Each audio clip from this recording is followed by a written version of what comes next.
애통하는 자라는 제목으로 말씀 증거하겠습니다. 오늘 이 본문 말씀은 예수님께서 말씀하신 산상 중 아주 유명한 말씀이죠. 팔복에 대한 말씀입니다. 그 팔복 중에 제가 언급한 이 애통하는 자의 복에 대해서 오늘 여러분들에게 말씀을 증거하고자 합니다. 왜 애통한 자이냐?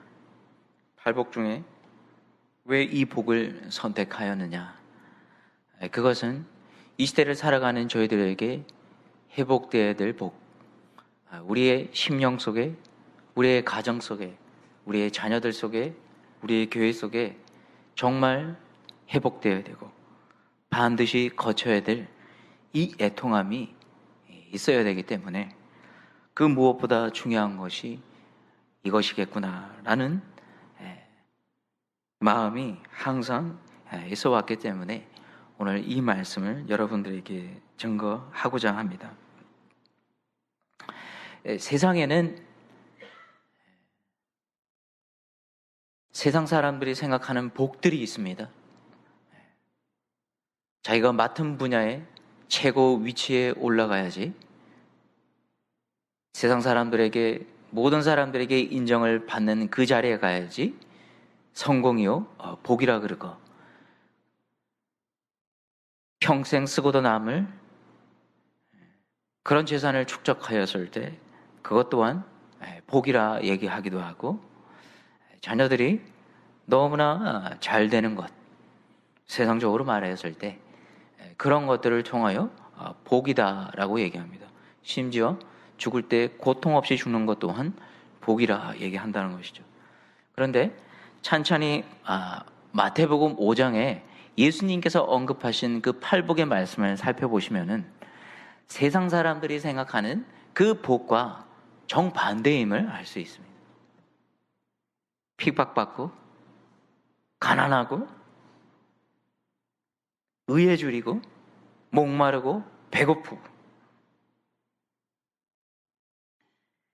이런 자들이 예수님께서 보실 때 복이 있다라고 말씀하신다는 것이죠. 하나님께서 말씀하시는 복은 세상이 생각하는 복과 너무나 틀리다는 것입니다. 그러하기에 예수 그리스도를 믿는 저희들이 하나님을 믿고 신앙생활을 할 때 세상 사람들과 똑같은 복으로, 그 개념으로 신앙생활을 한다면 이것은 잘못 신앙생활을 하고 있다는 것이죠. 왜냐? 시작부터, 출발점부터 틀렸기 때문입니다. 우리는 세상 사람들이 추구하는 그 복이 얻기 위해서 가는 것이 아니라 예수님께서 말씀하신 그 복, 하나님께서 우리에게 주시고자 하는 그 복을 위해서 걸어가는 것이죠. 그렇게 살았더니 하나님께서 덤으로 주신 세상의 복을 우리가 덤으로 누리는 그 축복 또한 있다라는 것입니다. 하나님께서 말씀하시는, 오늘 본문에서 말씀하시는 그 복은 장차 너가 이렇게 하면 내가 줄 것이다 라는 복이 아니고, 또한 너가 이렇게 했으니 내가 너에게 주는 복이다 라는 그런 복의 개념이 아닙니다. 이미 그 존재 자체, 이 복을 누리고 있는 상태를 말합니다. 그 자체가 복이라는 겁니다. 어떤 자체? 애통하는 그 자체가 복이라는 것입니다. 무엇을 해서, 애통을 해서 복을 얻는 것이 아니라 이 애통하는 것, 이 자체가 복이라는 것입니다. 히브리 원어의 뜻이 그렇습니다. 주님께서 우리에게 말씀하신 그 복은 바로 이러한 복이라는 것입니다. 그러면 이런 복을 우리가 알고 누리고 우리가 이것을 나의 것으로 누리기 위해서는 이 애통함이 무엇인지 알아야 된다는 것이죠. 애통함. 이 애통하다라는 뜻이 나함이라는 히브리 원어 뜻이 있습니다. 그런데 이 단어가 그대로 똑같은 장면에서 쓰여진 성경 이야기가 있는데요. 그것은 요셉입니다. 요셉의 아버지 야곱이, 요셉이 죽었다라는 소식을 듣고 야곱이 그 자리에서 옷을 찢습니다. 옷을 찢고 허리에 배를 동이며 속에서 억누를 수 없는, 주체할 수 없는 탄식이 절로 나오는, 비명을 지르며 신음을 내며 호공을 향하여 외쳐지는 그 애통함, 그 애통함을 성경에서는 말씀하는 그 애통함이라는 것이죠. 이런 애통함이 있는 자는 복이 있다라고 말씀하십니다.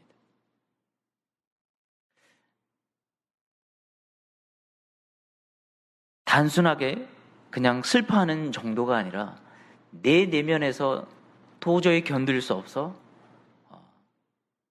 터질 수밖에 없는 그런 애통함, 이런 애통함을 말씀하고 있다라는 것이지.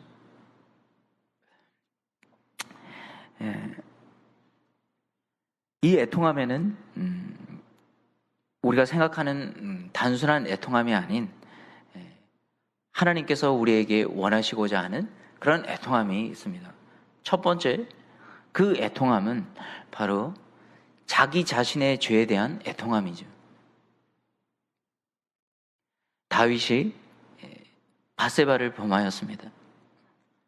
범하고 그는 평생 죽는 그날까지 이 죄인이라는 명찰을 달고 다닐 수밖에 없었죠.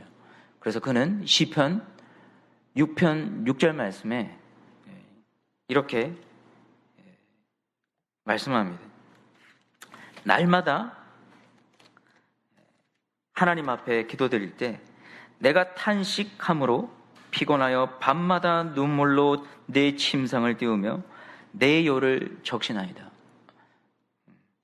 다윗은 자기 죄로 인하여 날마다 하나님 앞에 회개하며 하나님 앞에 탄식함, 그 애통함으로 나아갔다는 것이죠. 우리에게 정말 있어야 될 애통함, 그리고 우리 신앙생활에 반드시 거쳐야 될 이 애통함은 바로 내가 내 자신이 철저히 죄인임을 깨닫는 애통함입니다. 신앙생활하면서 쉽게 볼 수 있는 경우가 있는데, 그것은 내가 신앙생활을 하는 이유가 완벽하기 위해서 신앙생활을 한다라는 그런 착각을 하고 살아갈 때가 있다는 것입니다. 근데 결론부터 말씀을 드리면 신앙생활은 완벽함으로 이루어지지 않는다는 것이죠. 율법을 지키려고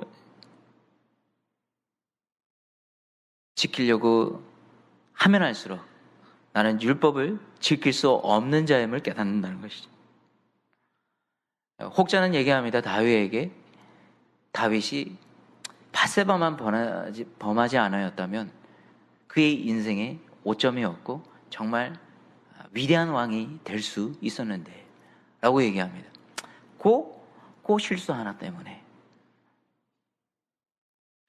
근데 그 말이 맞을까요? 하나님께서 원하시는 다윗의 모습은 정말 그러한 모습이었을까요? 아니라는 것입니다. 다윗의 실수, 다윗이 밧세바를 범하는 그 죄인의 현장의 자리에 하나님께서 다윗의 실체를 드러내시고, 너가 본래는 죄인이며 어떠한 의도 없었다라는 것을 하나님께서 깨닫게 하시는 것이죠. 만약에 다윗이 이런 죄도 범하지 않고 하나님 앞에 있었다면 그는 구원받지 못할 것이었을 것입니다. 왜냐? 자기 스스로가 자기는 의인이라고 생각할 수 있었다는 것이죠. 나는 완벽한 사람, 나는 하나님 앞에 완전한 자. 그러나 이 세상 그 어떠한 누구도 예수 그리스도 말고는 하나님의 율법을 온전히 지킨 사람도 없고 하나님 앞에 온전하게 살 수 있는 자가 없다라는 것이죠. 하나님이 다윗의 인생의 그 실수, 그 고통, 그 담요에 눈물을 적시는 그 회개의 자리를 허락하신 것은 바로 그를 구원하기 위함이요, 그의 실체를 보기 위함이요, 하나님께서 그를 온전한 하나님의 구원의 자리에 인도하시기 위한 하나님의 선한 손길이라는 것입니다.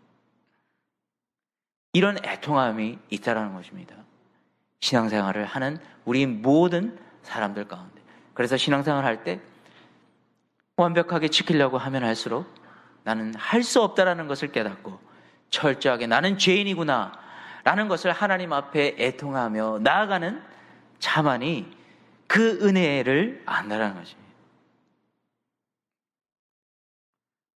우리가 은혜라고 말하는데 정말 그 은혜가 되기 위해서는 내가 먼저 하나님 앞에 철저하게 죄인임을 깨닫는 자만이, 하나님 앞에 죄인일 수밖에 없다라는 것을 아는 자만이 나아갈 수가 있다는 것입니다.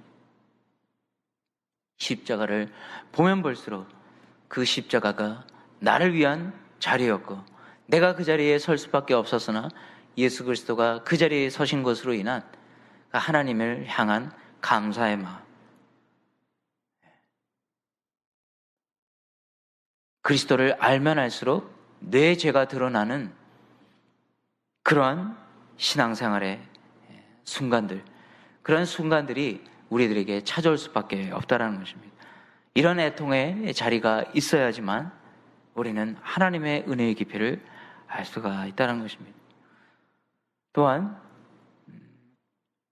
이 애통하는 자는 어떠한 자인가? 두 번째는 십자가의 고통으로 인한 애통하는 자라는 것입니다. 예수님의 십자가를 알지 못하면 나는 짊어지고 가지 않아도 되는 십자가입니다. 하필 내가 예수 그리스도를 알아, 내가 스스로 자진해서 내가 이 십자가를 짊어지고 가는데, 내가 예수를 믿겠다고 하는데, 내가 하나님을 믿고 신앙생활을 하겠다고 하는데 내 삶 속에 예수 그리스도를 믿는 그 자체 때문에 나에게 찾아오는 불이익, 손해, 때로는 억울함, 오해가 있을 수가 있다는 것이죠. 그럴 때 우리가 먼저 나오는 것은 그 사람에게 대적하는 겁니다. 어떤 사람에게든. 그러나 하나님께서는 뭐라고 말씀하시느냐? 하나님께서 보복의 날이 있다고 하십니다. 누군가를 위해서 보복하는 것은 하나님께서 하실 것이라는 것이죠. 슬퍼하는 자, 누군가가 나를, 그리스도를 믿는 그 자체, 그리고 주의 말씀을 따라 살려고 하면 할수록 나는 바보가 되어갑니다. 왕따가 되어갑니다. 인정받지 못합니다.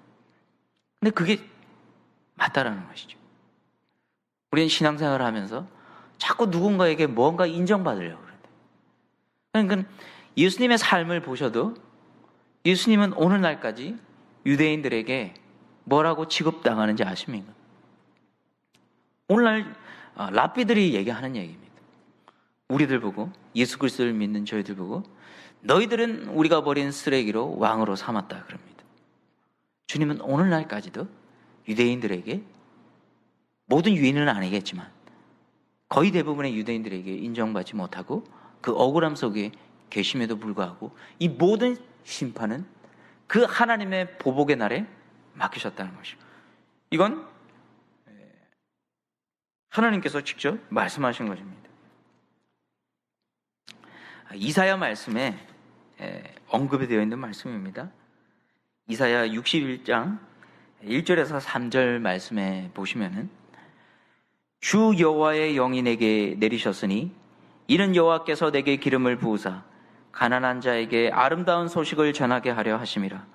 나를 보내사 마음이 상한 자를 고치며 포로된 자에게 자유를, 갇힌 자에게 노임을 선포하며 여호와의 은혜의 해를, 우리 하나님의 보복의 날을 선포하며 모든 슬픈 자를 위로하되 무릇 시온에서 슬퍼하는 자에게 화관을 주어 그 죄를 대신하며 기쁨의 기름으로 그 슬픔을 대신하며 찬송의 옷으로 그 근심을 대신하시고 그들이 의의 나무 곧 여호와께서 심으신 그 영광을 나타낼 자라 일컬음을 받게 하려 하심이라.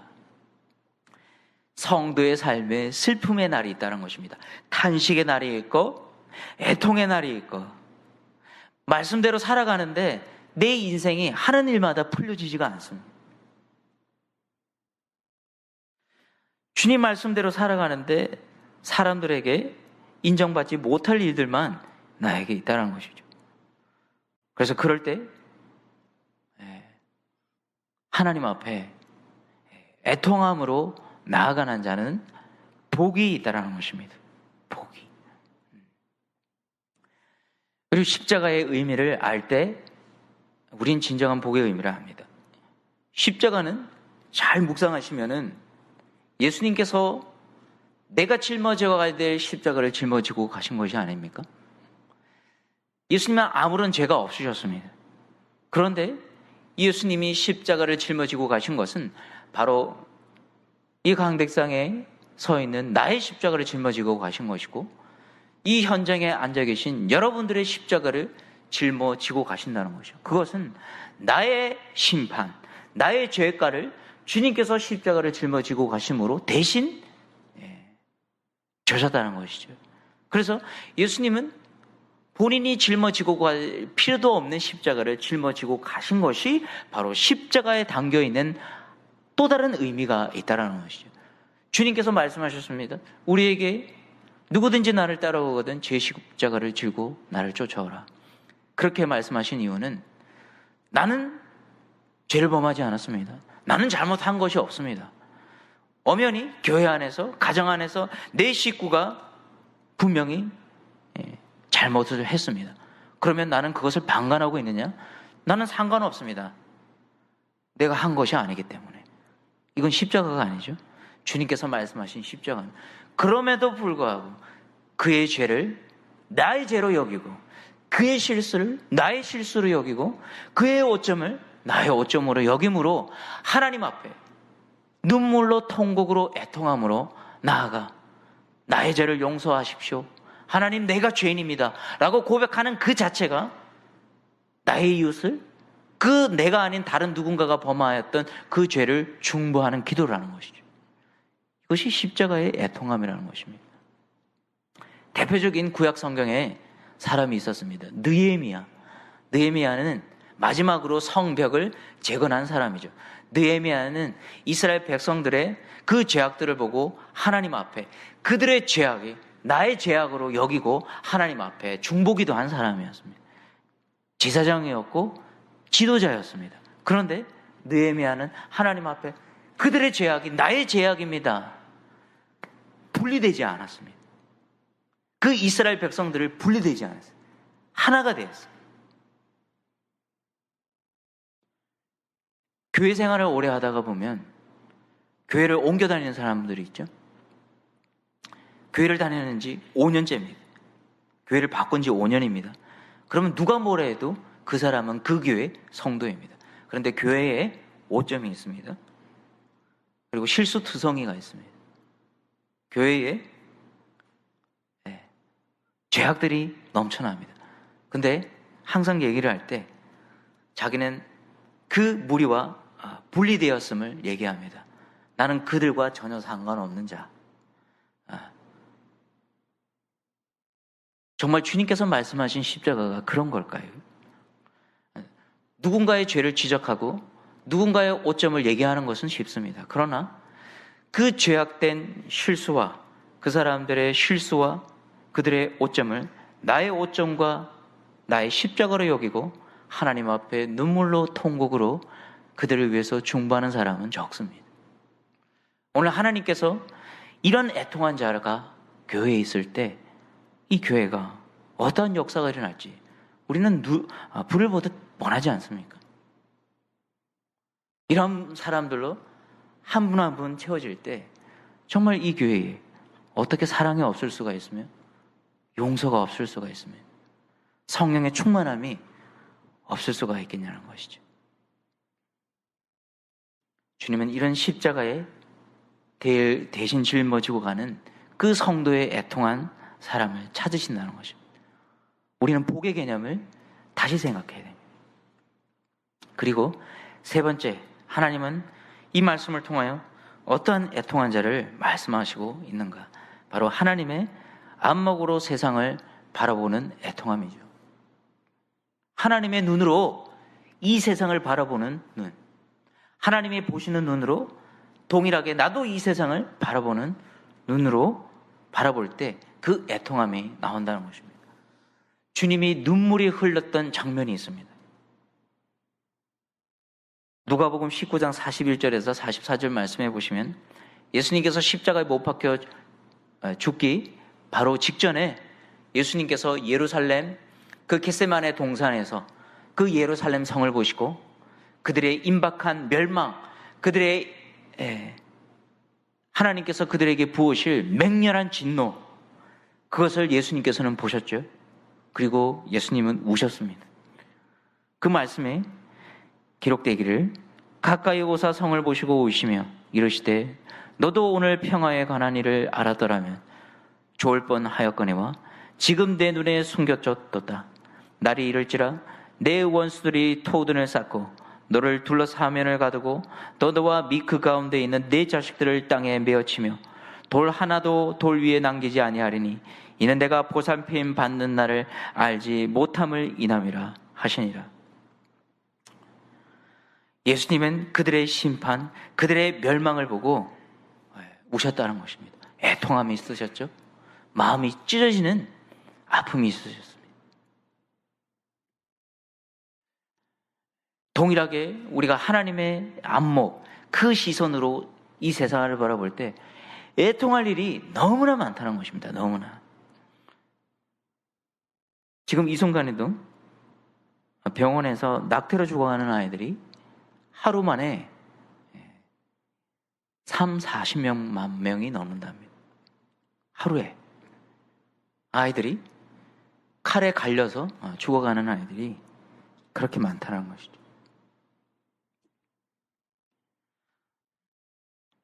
보이지 않는 흑암의 세상에서 특히 아프리카 땅에서는 많은 어린아이들이 성노예로 돈에 팔려가는 아이들이 있습니다. 그런 고아 아이들이. 그리고 중국에서는 수많은 사람들이 알게 모르게 사라져가면서 장기 밀매의 하나의 상품이 되어서 사람들이 죽어가는 사람들 또한 있다는 것입니다. 우리가 살아가는 이 땅에 죄가 관영하고 있고 먼 곳에서 뿐만 아니라 우리 가까운 이 땅에서도 우리 이웃에서도 내 삶의 현장에서도 수많은 애통할 일들이 있다는 것입니다. 이런 애통함이 우리에게 회복이 될 때 하나님께서 말씀하신 그 복의 의미를 우리는 알 수가 있다는 것입니다. 예레미야 구약 성경의 말씀에 예레미야는 선지자가 있습니다. 우리가 잘 아는 따라다니는 예레미야의 수식어가 있죠. 눈물의 선지자. 예레미야는 날마다 울었습니다. 왜냐? 그는 그의 민족, 그의 동포, 그의 사랑하는 가족들이 장차 하나님께서 어떻게 그들을 심판하실지 그는 두 눈으로 봤고 두 귀로 그 심판의 멸망의 소리를 들었습니다. 그러나 하나님께서 그에게 전하라고 하시니 전할 수밖에 없었죠. 그러나 날마다 그들 앞에 나가서 하나님의 메시지를 전하고 그들에게 심판의 말씀을 전하였지만 하나님께 돌아오라. 하나님이 너희들을 사랑하신다. 하나님께서 기다리고 계신다. 그럼에도 불구하고 하나님은 너희들을 용서할 것이니 돌아오라 라고 말했는데 그들은 두 귀를 닫아버립니다. 두 눈을 감아버립니다. 오히려 거짓 선지자가 너희들은 평강하다. 우리에게는 하나님의 심판이 없다. 하나님은 우리를 사랑하신다. 우리에게는 멸망의 날이 없다. 하나님께서 우리에게 주신 그 선민의 사상이 우리에게 있고 하나님의 성전이 이 예루살렘에 있는데 어떻게 우리에게 멸망이 있을 수 있느냐. 오히려 예레미야를 때리고 핍박하며 오히려 예레미야를 거짓 선지자라고 외칩니다. 그럴 때 예레미야는 애통해하며 하나님 앞에 부르짖습니다. 하나님, 이 민족을 살려주시옵소서. 먼저 된 자, 먼저 그 복음을 받아들인 자, 그 은혜를 경험한 자, 그 심판을 보게 된 자가 하나님 앞에 애통할 수밖에 없다는 것이죠. 예레미야는 이런 애통함으로 하나님께서 보시는 눈으로 이스라엘 백성들을 동일하게 볼 수 있었고요. 그리고 안타까운 마음, 간절한 마음, 그들의 아픔, 심판, 그들의 두려움, 그들의 비참함을 나의 비참함, 나의 두려움으로 여기며 하나님 앞에 나아가서 기도드렸다는 것이죠. 우리에게 회복돼야 할 애통함, 바로 하나님께서 보시는 그 시선으로 우리들 또한 바라봐야 된다는 것입니다. 그리고 마지막으로 하나님께서 우리에게 말씀하시는 그 애통함은 바로 예수님께서 십자가에 못 박혀 죽으셨을 때 하나님 앞에 통곡하며 엘리 엘리 라마 사박다니라고 외치셨던 그 외침, 그것은 예수님께서 하나님 앞에 하나님과 철저히 분리되며 영원하셨던 예수 그리스도가 그 순간만큼은 하나님 앞에 버림을 당하시며 철저히 죄인된 모습으로 하나님 앞에 서심으로 인하여 감당할 수 없는 하나님의 심판을 감당하시는 나약한 죄인된 모습을 우리에게 보여주시는 것이죠. 그러나 그러한 모습은 우리에게 은혜가 되는 것이고, 우리가 주님이 그렇게 외치심으로 인하여 우리에게는 복음이 열리고 우리에게 산 소망과 산 생명이 열린다는 것이죠. 주님의 왜 애통하셨습니까? 히브리서 5장 7절 말씀에 이렇게 기록이 되어 있습니다. 그는 육체에 계실 때에 자기를 죽음에서 능히 구하실 이에게 심한 통곡과 눈물로 간구와 소원을 올리셨다. 예수님은 육체에 계실 때 그 죽음에서 능히 구하실 이에게 심한 통곡과 눈물로 간구와 소원을 하나님 앞에 드렸다는 것입니다. 하나님의 아들이신 예수 그리스도가 이 땅 가운데서 기도하실 필요도 없고 간구하실 필요도 없고 하나님 앞에 무언가 구하실 필요도 없는 예수 그리스도가 주님 앞에 간곡히 통곡하며 눈물로 하나님 앞에 아뢰었다는 것입니다. 하물며 이 땅 가운데 우리가 신앙생활하는 신앙생활 삶 가운데 왜 애통함이 없고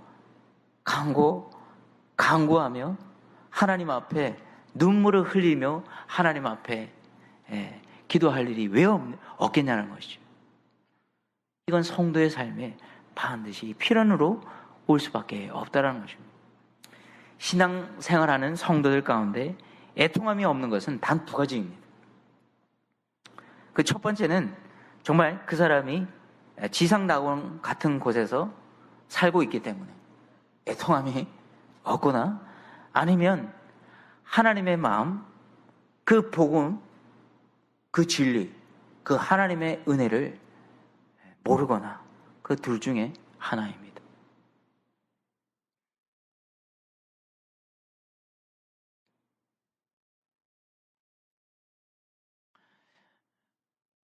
하나님께서 우리에게 요구하는 것은 위대하고 너무나 크고 우리가 감당할 수 없는 것이 아니라 애통하는 마음, 상한 심령, 깨어진 마음, 하나님 앞에 눈물로 아뢰며 나는 죄인입니다, 나는 범죄여, 날마다 탄식하며 요를 적시고 나는 하나님의 말씀을 지키려고 해도 지킬 수가 없는 자임을 날마다 깨닫습니다. 사랑하려고 해도 사랑이 안 되는 자임을 깨닫습니다. 그래서 하나님을 은혜를 구하고 하나님의 그 복을 구할 수밖에 없는 자임을 하나님 앞에 나아갑니다 라는 자가 되길 원한다는 것이죠. 시편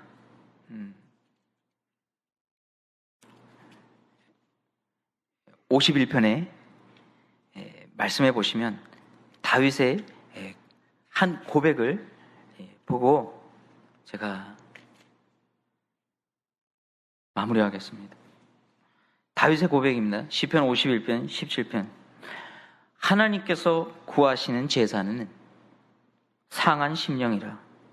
하나님이여, 상하고 통회하는 마음을 주께서 멸시하지 아니하시리이다. 하나님께서는 완벽한 신앙인, 완벽한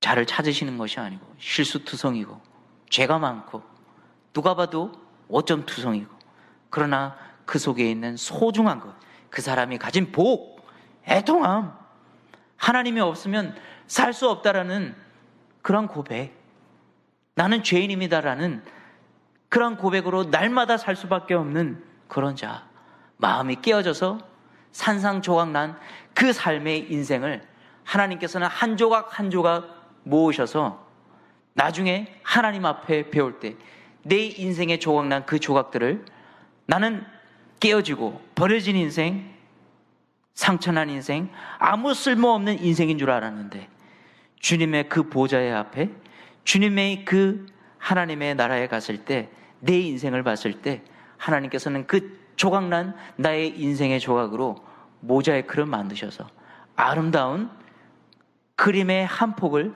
만드신 것을 우리는 반드시 경험하실 것입니다. 우리의 삶에 경험하는 그 어떠한 일도 하나님께서는 하나도 버릴 것이 없다라는 것입니다. 그래서 우리는 날마다 감사하며 하나님을 신뢰하는 것만이 우리에게 주신 사명임을 알고 날마다 하나님 앞에 믿음으로 승리의 삶을 걸어가시는 저와 여러분들이 되시길 바라겠습니다. 기도하시겠습니다.